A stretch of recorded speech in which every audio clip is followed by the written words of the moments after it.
What's up, everybody? I'm JC. I'm Brittany. And you're listening to Just Breathing Home Edition. Got it. Got it.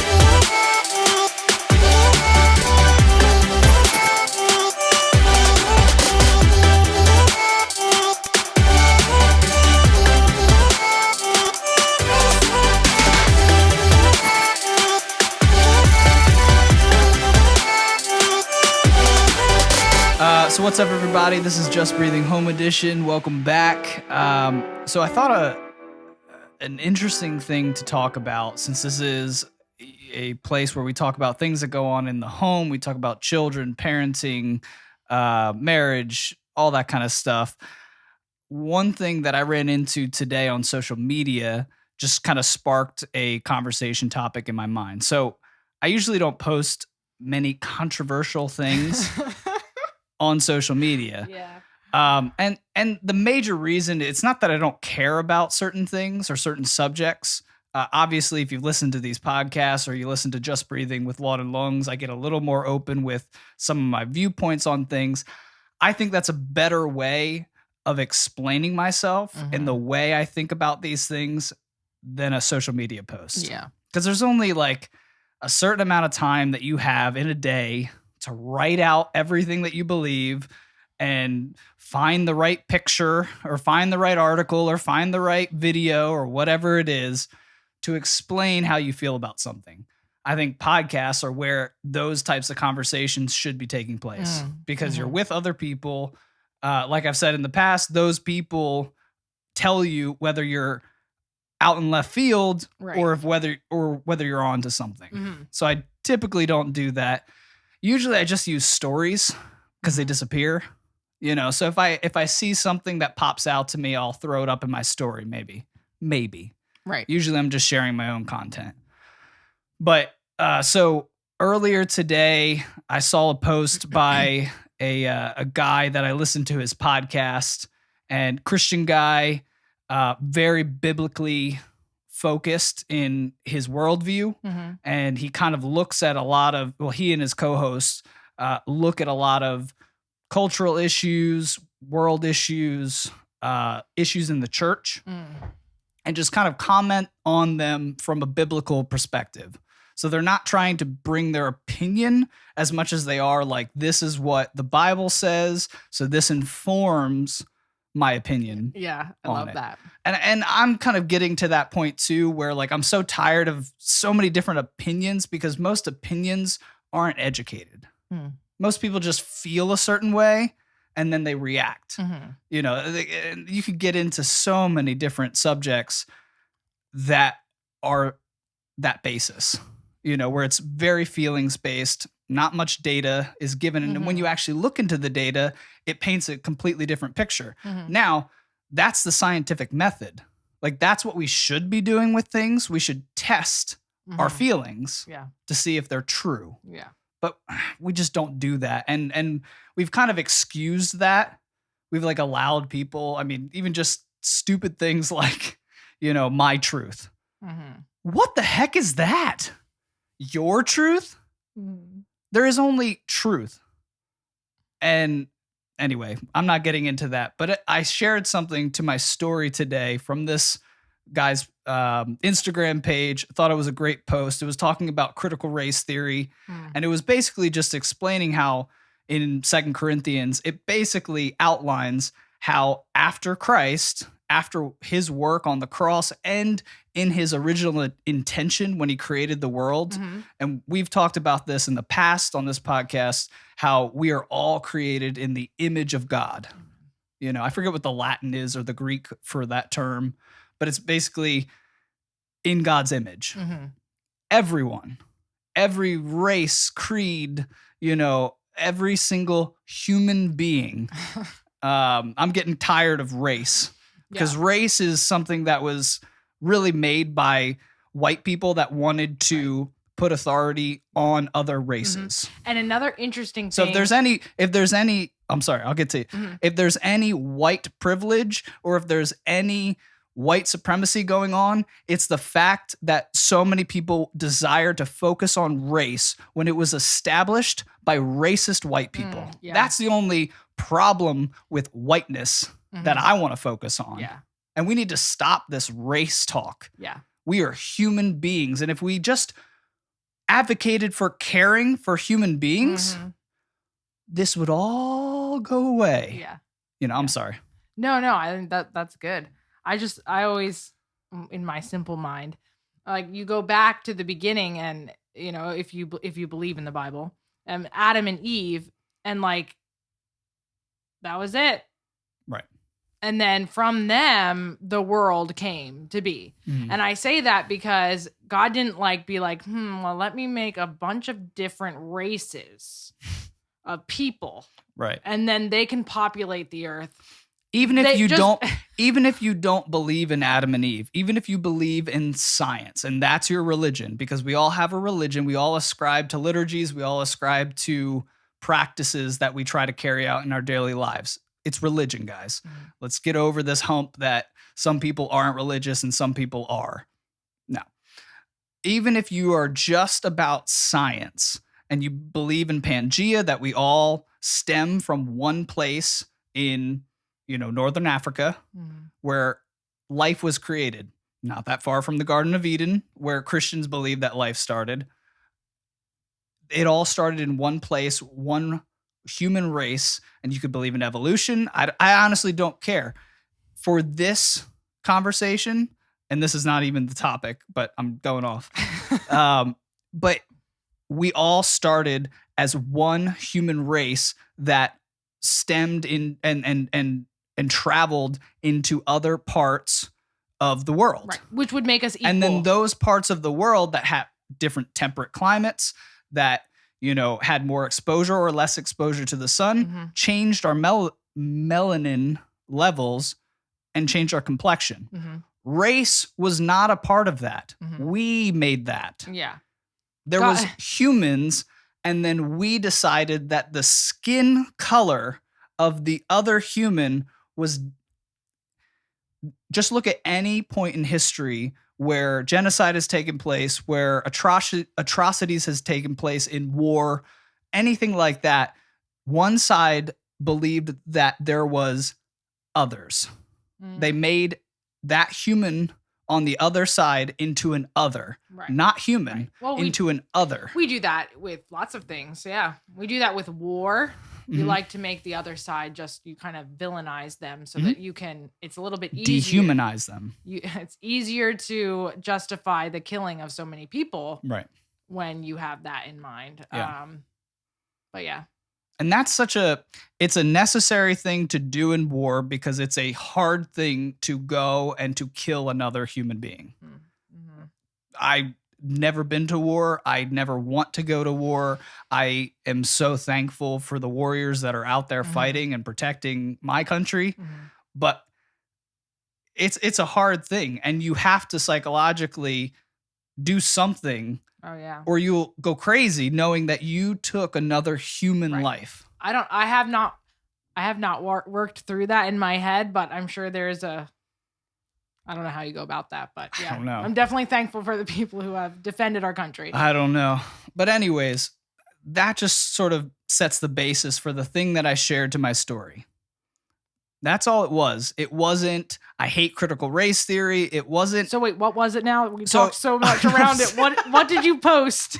So I just shared this guy's Instagram post. Oh, okay. Where he was talking about how the Bible states, you know, and he's talked about this at length in his podcast. Just Thinking Podcast is the name of the podcast. If you want to go check it out, they're like 3-hour long expositions of certain topics, and they have a whole range of topics. It's two black guys. I think one's a pastor, one's just a church leader. But they, because of the complexion of their skin, are able to talk about more sensitive issues from a biblical perspective. So that's why a lot of people have gravitated towards them when trying to listen to black voices and all the stuff we're supposed to do. But like, so this guy was just talking about the fact that like critical race theory pushes against the biblical understanding of us all being made in the image of God. Mm-hmm. We're human beings. Yep. First and foremost and last. Mm-hmm. And that's the way we need to view every single person in this world. Everyone. So that's what I shared. But because critical race theory was in that post, I had like a couple people, kind of, reach out to me over messaging and be like, oh, that was good. And I had like one person reach out to me and just say their entire response was false, which is fine. I love that person. You know you're gonna get that. Well, yes, but I'm the type of person, because I do conversations like this, mm-hmm. and I love long conversations like this. Mm-hmm. I want that person to give me something. Yeah. False isn't an opposing opinion. Yeah. I need to know why it's false. Right. If I'm wrong, Mm-hmm. which I don't believe I am, because I believe in the sufficiency of God's word. Mm-hmm. I can't really go against it when it's very plain in the text. Yeah. But if there's something I'm missing, if I'm missing context, if I'm missing something in the text of the scripture that points to why critical race theory is correct, I want to know. Yeah. But I'm not going to respond to false. Yeah. Because I don't see your genuine interest in helping me. Yeah. Mm-hmm. You just want to oppose me. Yeah. And the reason I'm bringing all of this up is not to tell you about some person that disagreed with me, because I don't care. I don't respond to those types of messages. If I post something in like an actual post, I don't respond to comments, because no one has ever changed someone's opinion in the comment section. Yeah. So FYI, stop. Stop. If you're not able to have a conversation with that person in person, Mm-hmm. you're never going to change their opinion, because the entire atmosphere of the conversation changes when they're sitting across from you. That is true. Or when they're on the phone with you. Even in That that is true. medium, it's so much more effective to have a conversation about the disagreement Yeah. than in a comment section. Mm-hmm. So anyways, the topic that I wanted to kind of put forth that brings it back into the home Mm-hmm. is how we're going to teach our children to navigate Mm-hmm. this new world. Yeah. I'm not denying the fact that social media is the new town square, Mm-hmm. and that conversations need to be had there to a certain degree. Right. We can also get into the fact that I know some people that aren't on any social media and they're doing fine. Yes. So I want to be one of those people. yeah. So, and there are very great intellectual people that are doing amazing things for the world and just putting out material in the forms of books and in the form of documentaries and in other forms to get their opinions and their studies and everything else that they believe out there Mhm. without social media. Yeah. So I kind of wanted to have that conversation on, do we avoid social media with our kids entirely? Do we train them? Because I do not believe that our kids are going to be able to completely avoid Oh no. this medium now. Well, so I have some things to say just in general. So first of all, so just to give a quick backstory, when I grew up, this wasn't as much of a thing. So my parents that's probably why they didn't I just never heard about Facebook it. didn't come out until we were in like junior high. not even social media. I'm not talking about that. Oh, I'm talking okay. about like racial stuff. I mean, I'm okay. sure that it was happening, but not to the extent that it is now, that like at a young age, I had to like learn about this stuff. Right. So anyway, I grew up. Because you shouldn't. Well, but hear Okay. hear this. So this is very interesting how just in one generation, and I'm still young, Mhm. how much has changed. So I grew up, right? Didn't really ever talk about this stuff. I lived in a family where like my dad's adopted brother is black, he's Haitian, Right. and like there's multicultural that I've been around. Right. And we love them all. I had a best friend who was black, and I didn't think about it. I never even thought about it. Right. Until I got older and like started hearing that like sometimes there's an issue, and I was like, oh, I don't get that. Okay, so anyway, I give that backstory to say my son, our oldest son, is in kindergarten, right? Mm-hmm. And I'm teaching him about this stuff already. And like part of me is like teaching history about how like, you know, there was slaves and how we got out of that, and like great people, African-American people that like led that charge, and just all great white and black people. Anyway, but there's also that in there saying how at one time they were looked down upon and how, so anyway, but I actually have to explain these things to him now, which part of me is like, I don't really want to, because I don't actually want him to think about it too much, because I don't want him to like get anything weird in his head. But at the same time, I do want to teach him, because I don't want him to go into the world and see all the craziness that's out there and hear all these false narratives and these things that are just not true, and then actually think lies, and believe lies. So I'm like, I loved growing up with like an innocent mind and just seeing people as people and not thinking about it. But you understand the climate of today. But I understand that today is different, and you can't go for very many years without hearing crazy stuff. Right. And our kids are smart. So I want them to really understand the history and understand what God says. Like what you were saying, that we're all created in God's image. We were actually talking about that today.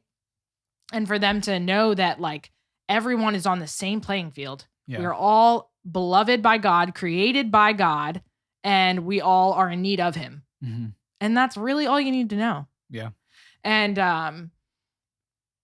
yeah.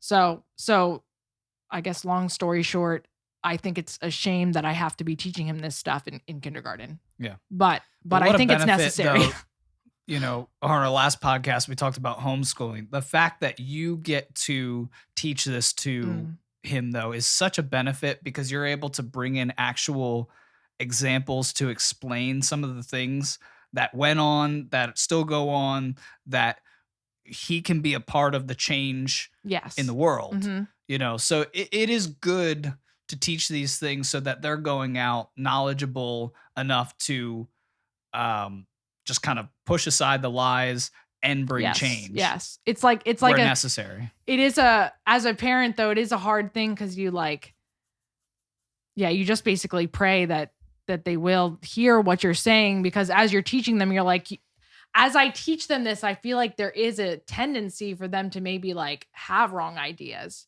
because I'm even making a deal about it.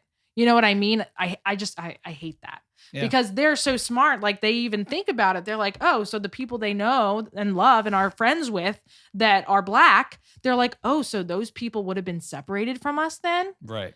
And you're like, yeah, teaching our kids about segregation. Like that was a moving, when Brahm told me about that, how you were teaching him about segregation, and how at one point in America's history, he would have been separated from his friend at church. Yeah. Like, I was almost to tears, just him explaining it, you know, when I was asking him what he learned today, and he was explaining that to me, just broke my heart. Yeah.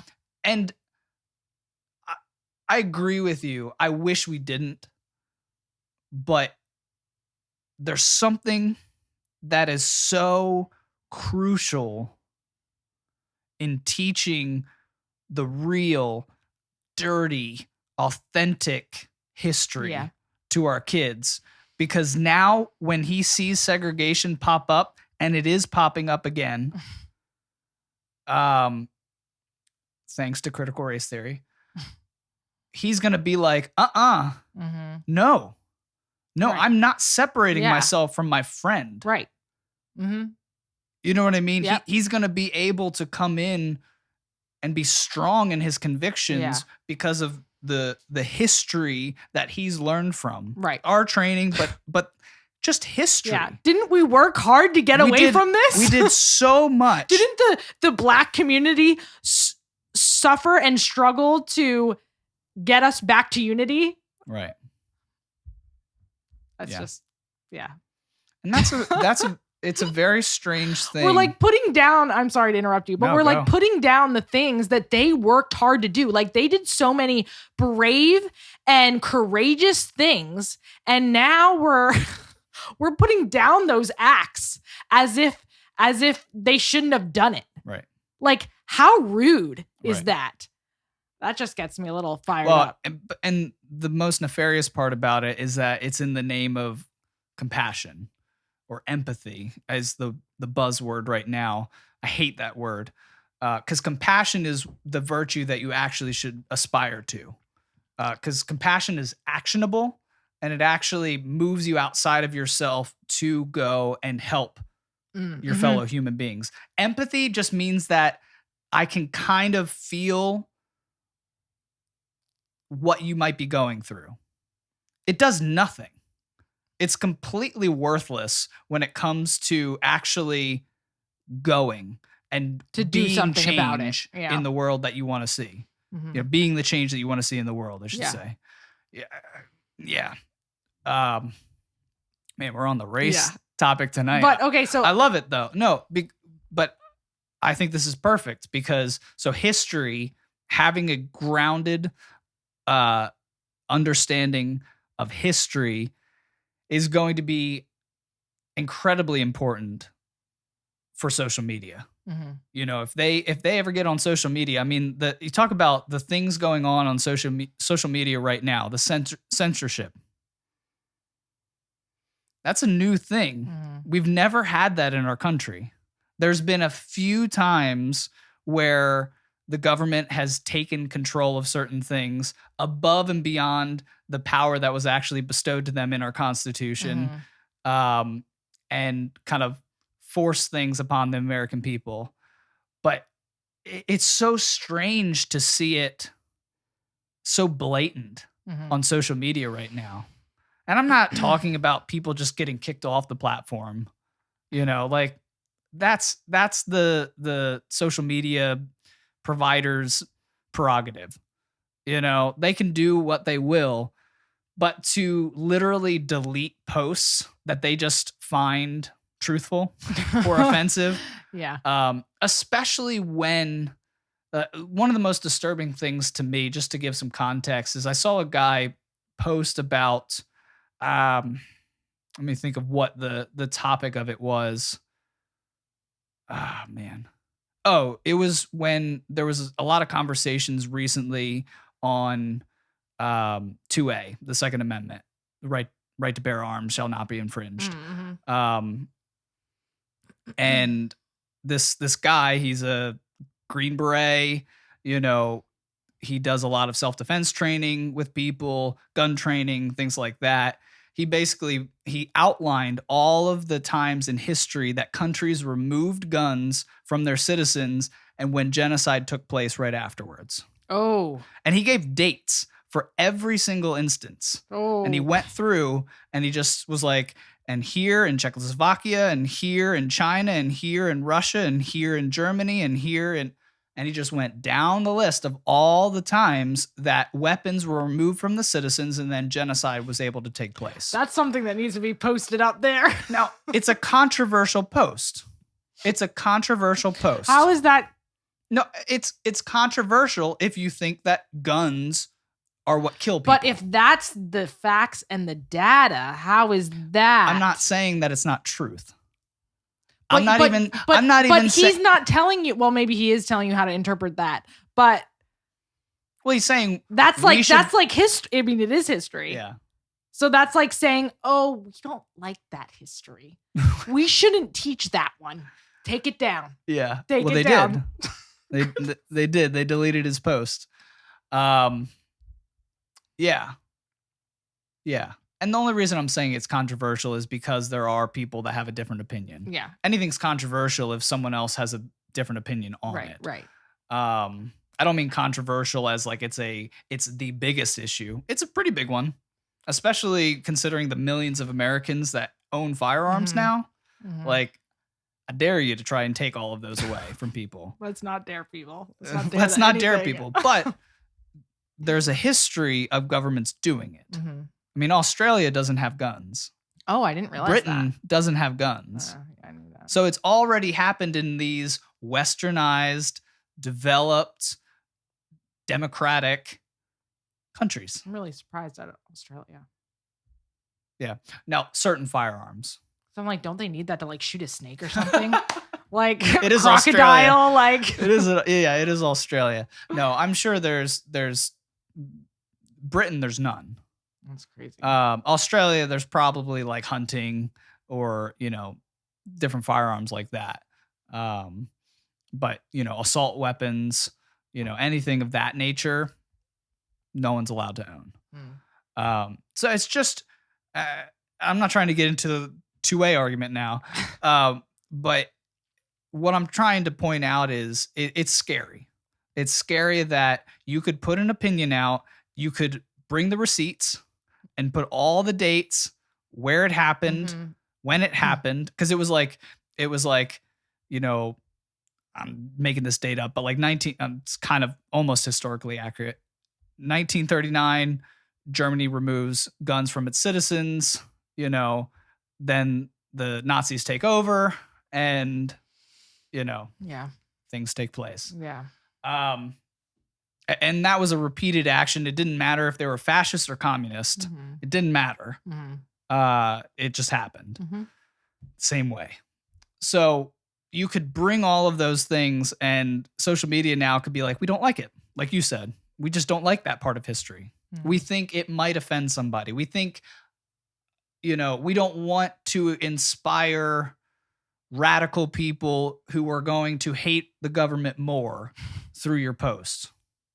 I'm sure that's the logic behind that. But here's a guy that literally has had multiple deployments protecting our country, killing terrorists with sniper rifles. And we're going to remove his right to explain history and why we need to just think about these things. It is interesting because this is why conversation is so good, and to hear different opinions, because you hear the first opinion, of like, guns are bad and we don't want people to get hurt, and that sounds good and nice. But then at the same time, like pushing down that kind of history, that's a disservice to all those people who got killed. Like, so now we're saying we don't really care about you. Right. We care about people's feelings right now. So all you people who died, we care about those people when it's advantageous for us. But we forget. So we care about the Jews, even though there's a huge movement that's been going on for a while of Holocaust denial. There is a humongous talk about public schools again. There's a huge portion of the American population that does not know about the Holocaust. That's insane to me. Is it though? Yes. If you're removing posts that are outlining these historical events, how is that not taught in school? Holocaust is hard. I was taught that in school. But it's not. It's not taught in school. I mean, they're not getting a like when I went through high school, I took American history courses. I took a lot of world history courses, ancient civilization courses, things like that. And like, I wasn't taught about communism in the way that it actually played out in the Soviet Union, in North Korea, and Vietnam, in China, especially. I mean, the sheer fact that like we have this weird focus on Germany. They weren't good. The things that happened in the 1940s, not good. But we forget that the fact that we don't even know the numbers of the people that communist Russia killed. They're upwards of 15 million people, but a lot of them just disappeared and we don't know what happened to them. So we just don't count those as deaths. Oh my. Yeah. The 15 million we know were directly related to the regime. China, it's worse. It's upwards of 100 million people died in the Red Revolution, in I think it was the Red Revolution, through Mao. We're not taught these things because they're hard. They're scary. They're some people like communism. No, but this is Yeah. the thing. We don't want to offend anybody and show proof through history that these systems lead to Yeah. certain outcomes. That makes such weak people. It makes weak Yeah. people. Yeah. Yeah. So But going back to what you asked me originally. it's good to talk about this stuff. Hopefully people are learning something for the first time. Hey, I'm still learning a lot about this stuff. Yeah. Going back to the whole social media thing, though, for our kids, I do not want them to have social media, at least till they're like, I don't want them to have social media. I don't even know what age to put on it. Well, I mean, because- once they leave the house, then they can do what they want. right. but- I'm not going to put any social pressures on my kids once they leave the house. It's my job while they're in Yeah. my domicile to train them in the way that I see fit. Yeah. If they steer clear of that when they leave, that's on them. Right. That's between them and God, in my opinion. So I'm mostly just focused on how I'm going to train them up. And I think history, Mhm. we're going to sit down, we're going to watch a lot of Ken Burns Yes, documentaries. yes. We're going to really get into it cuz I love history. Mhm. I love history, and I love the good history. Like I love the innovative history, learning about all the American inventors, even the ancient inventors that really gave us all of the theories and scientific knowledge that we have and still carry out today. But I also love the dark history. Yeah. And I love getting into the minds of these evil people Yeah. that carried out such atrocities so that I can understand where and when those Yeah. things pop their ugly head up again. Yes. And it's fascinating, and it's necessary for everybody to kind of see this because there's always trends. Human beings Yeah. are all the same. Yeah. We all think the same. Power corrupts, absolutely. And absolute power corrupts. No, wait. I messed that quote up. Don't worry. And but anyways, power does the same thing to human beings. So when people start to get power, if they already have a greedy bent, they're just going to keep going down that path, and it's going to get worse and worse. And Yeah. it's good to be able to identify those people and call them out. Mhm. And you only can do that if you have knowledge of other people that have come before that have had those same tendencies, those same habits, those same speeches, Mhm. those same attributes. So yeah, I mean, I think history is key. Yeah. I think history is key. Some other things that I'm definitely going to teach our kids is, and this can be taught in just regular social interactions, but how to communicate well. Well, that's what I was gonna say. With like, I don't really want them to have social media be connected there for a lot of reasons, but one of the other reasons is because of relationships. Like, if I want them to communicate well Right. and have good, healthy relationships, Right. then learn how to do it. Right, exactly. Learn how to do it with a real human being, not from your phone. Right. So yeah, you can go ahead. I just was saying that's what I was gonna say. too. No, I think it's so necessary because you don't have no matter how much you're on social media, or if you're on Twitch, or if you're on all of these more interactive platforms with people, it does not compare. And we have the data, we have the science to back this up, the psychological studies, we have a lot of the sociological studies that show that people get more depressed, more lonely, the more time they spend on social media, more angry, depending on where you're spending your time on social media. So it's so necessary to have human relationships Yes. that have the social cues, the nonverbal cues involved in the interactions, because those teach you so much about your communication. Yep. If you are sounding like a fool by the way someone's reacting to you. I heard a study recently, and it was a study on aggression.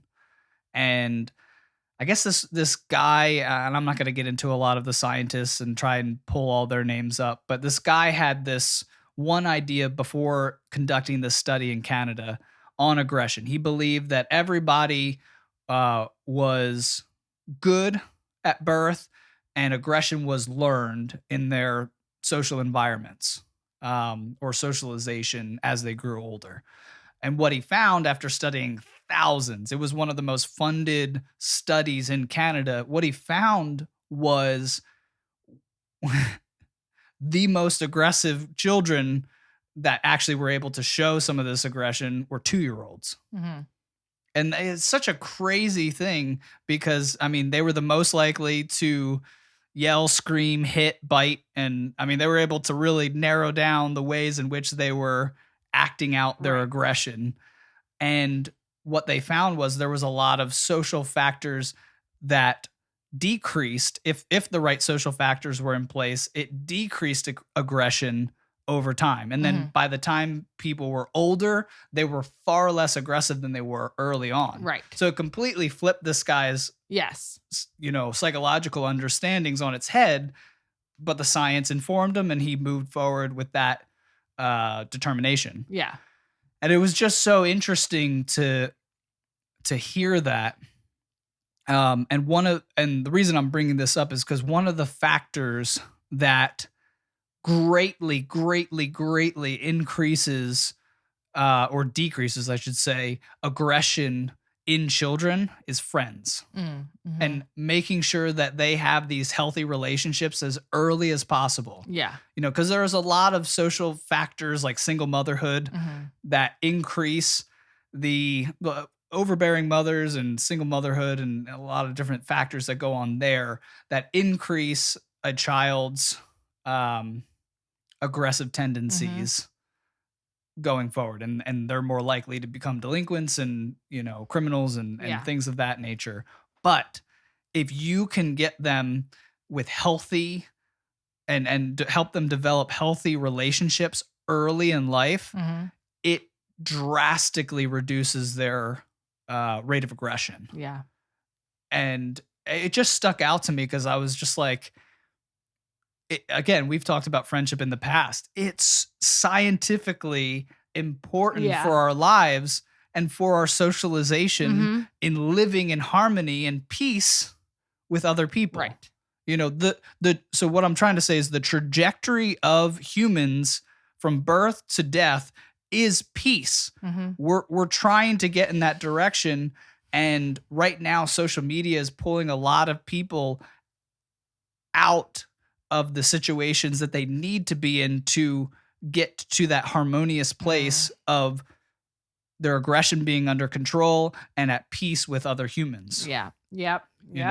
Because and the reason that it's so necessary to build those healthy relationships for your children young is that if they don't develop it by, I forget the age, but it was something crazy. Like something 4 like, or something. Yeah, I think it was if they 4. weren't socialized by 4. Yeah, if they weren't socialized by 4, it was much harder for them to decrease their rate of aggression because if they don't have friends then, it's going to be more difficult for them to make friends the rest of their life. Right. And loneliness and isolation are we got the Unabomber. Right. And crying out loud, I was curious. I wasn't sure what exactly that the person explaining that meant, but I think what he meant is that they were socialized with either friends, like people their age, or just other people, other like healthy people. Yeah, but it's mostly friendships with peers. Okay, because I wasn't sure what. Like I was saying earlier with conversation, that's where you get the social cues. Okay. From other people that tell you, I don't like this. I like it when you do this. Yeah. Don't say this. I laughed when you said that. That's funny. Right. Say that, Yeah. Like those things are so important for us. And that's what friendship and relationships are there for. Yeah. Like that is the core of any relationship is to build that person up. Right. And both people, Yeah. gain from those relationships. Yeah. But yeah, so history, making sure that real human relationships are established and Yes. are the focus in our lives. Because I mean, That's so important. So teaching our kids how to have good relationships with people is so important. I know we're kind of off topic from what you originally said, but I like it. because first of all, that helps you, just like we were talking about, in life. It helps you have joy, have happiness. It helps you, just have someone to share your burdens with. But also, as they grow, I want them to know who is not a safe person Right. to be with. Like, Yeah. I want them to know this is how I should be treated by Mhm. my brothers, by my parents, by my friends, so Yeah. that when they meet an unhealthy person, they feel uncomfortable. Like, I Right. want them to feel uncomfortable. I want them to be like, I'm not sure about that. Right. So that they can have a little bit of a warning against people who might not have their best intentions in Mhm. mind. And that's the other thing that I don't like about social media is you have a lack of that real relationship. And then you're more lonely Mhm. and you're easier to be deceived by. Thinking that someone is something that they're not. Right. Yeah. But even still in real life, if you meet someone in real life that's not for your good, and you don't know how to have a healthy relationship, or you don't know what those look like, or you're not used to those, or you're not used to navigating relationships, Right. you are very easily going to be taken advantage of. Yeah. And this world, I feel like, is full of that now, Right. of people who don't have your best intentions in mind. And Yeah. I want my children to know who is safe, and I want to teach them how to. I'm getting way off topic, but I want to teach them how to know how to get out of those situations.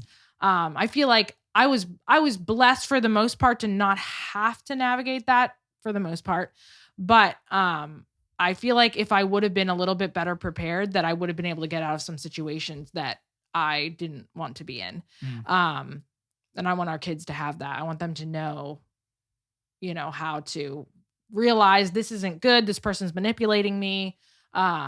This person, is making me feel uncomfortable, and get out of that situation and not be around that person. Yeah. And you can't do that without someone teaching you and Right. and having those good, healthy relationships from friends and family. So Yeah, I don't think this is off topic though. I really think this is something that people have to navigate on a daily basis, and it's very difficult to navigate on social media. I think people are doing this all the time, where the, you see this one side of people usually, and you're not getting the full picture. And thankfully, there's podcasts, and a lot of people are gravitating towards that. I don't gravitate towards people that don't do or have a podcast. And that sounds weird because you just don't know them not as everybody, well. yeah, not everybody has a podcast or goes on podcasts. But a lot of times I'm looking for people to follow. I'm looking for people to, kind of aspire to in certain attributes or whatever it is. And I want to know that person, and I want to know if they're worthy of following. Yeah. And the only way that I'm able to differentiate between the fakes and the real people are if they'll sit down and have a conversation. And that's one thing that there is very few politicians that will sit down and have a conversation. Yeah. They'll go on the news, but the news is scripted. Yeah. They get the questions ahead of time. They know what their answers are going to be, and then they read. Yeah. They have to keep up the face, Right. And I'm not saying all news is bad and that there's not some good conversations and things that come out of things on the news, but in podcasts, you actually get to know that person. That was a big thing. And I'm not a big Bernie bro. I'm not a big Bernie Sanders supporter. But I respected him for going on Joe Rogan's podcast and his acclaim, or whatever you want to call it, his base, for people that were into him just skyrocketed because he took the time to sit down for 3 hours. Yeah. That's a long time. And just talk about, what he cares about, his policies, things that he would want to do as president, all kinds of issues wherever Joe Rogan wanted to bring the podcast. And I hated the guy less Like at first you just see him on like the debates and he always seemed angry. He was like, you know, and you're like, what is this guy's issue? But when he was sitting down, he was calm. Yeah. He was collected. He just explained the things that he believed. And like, I didn't agree with him on a lot of issues, but I respected him so much more for doing that. Yeah. And there's I mean, in the past few elections, I've seen maybe maybe 4 people actually do like sit down long conversations, like podcast form conversations with people, like 4 presidential candidates. None of them are the ones that have been and currently in power. Yeah. And that's sad to me. Because I mean, that's the swamp in action. That's the establishment doing its thing. But like, I would love to know the person that's going to be, you know, head of state and chief of, you know, all military operations for my country. Right. I'd like to know them a little bit.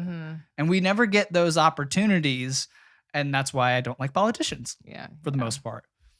But, so I think it's extremely necessary to teach your kids how to be discerning. Yeah.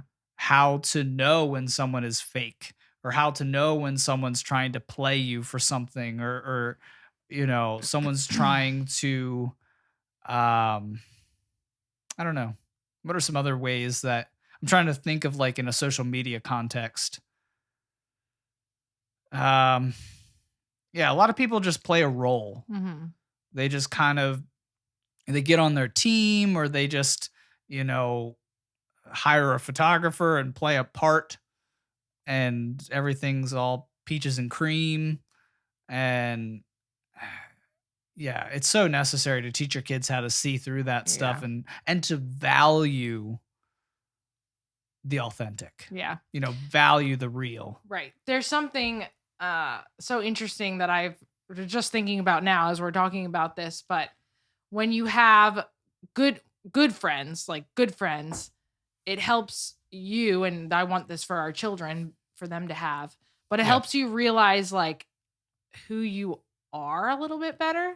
Like when you know, you have some friends who you feel like you're putting up like a little bit of a show, even though you might not be trying to. And then you have friends who like, you're just so close with that you're just who you are, but you almost get, it's like this peaceful, relaxing feeling, because you know that person's going to love you no matter what. Like they know your flaws. They know like all the silly things that you are, but they still like you. Yeah. And you the same for them.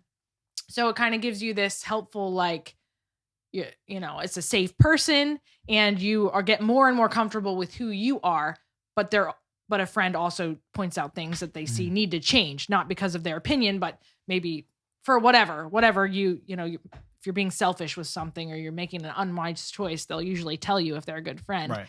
And those are all such good things that I want for our kids. In those healthy relationships. Yeah.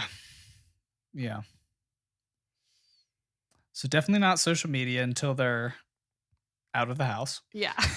I don't think that's a bad thing. There's literally no need for them. They're not missing out on anything. Nothing. Like I have a social media account simply because like I don't even know why half the time. Because I really don't go on. And when I go on, I get stressed out. I literally get stressed out when I go on social media. Yeah. And it's like going to like a concert, or going to like a big room full of people. Yeah.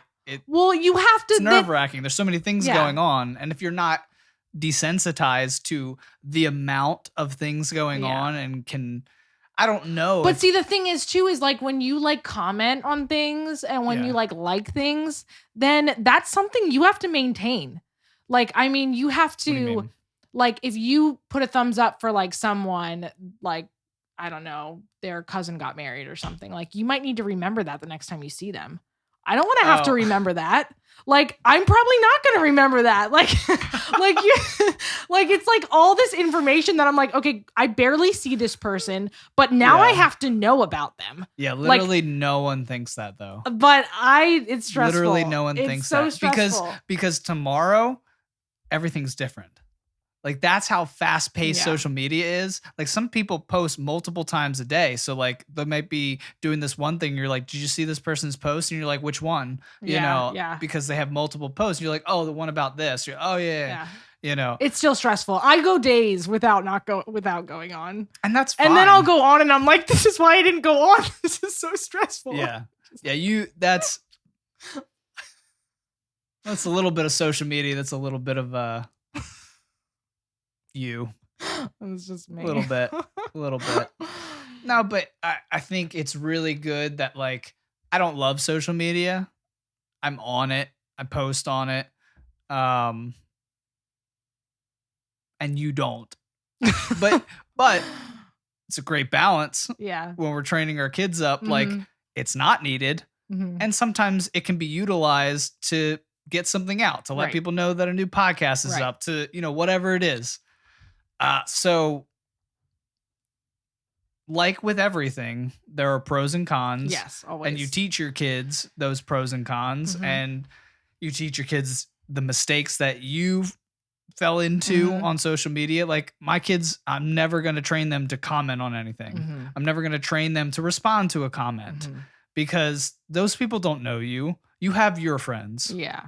Which we've helped you develop those relationships and help maintain those relationships. So you already have healthy friendships. Right. You don't need social media. So those comments are meaningless to you. Yeah.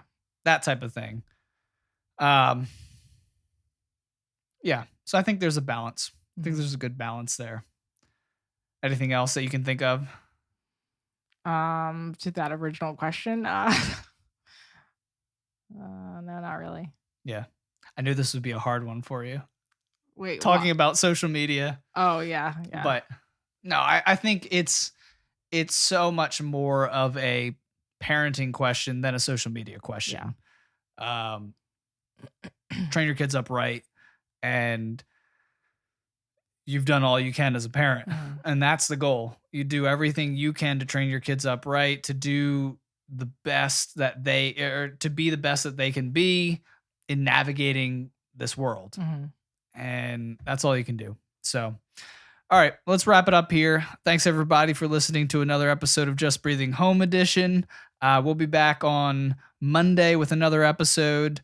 Just Breathing with Lawn and Lungs comes out Fridays if we have a guest. And before you go, make sure that you like this, that you subscribe, hit that notification bell that you get notified whenever a new video comes up onto YouTube, or if you're listening to this on an audio only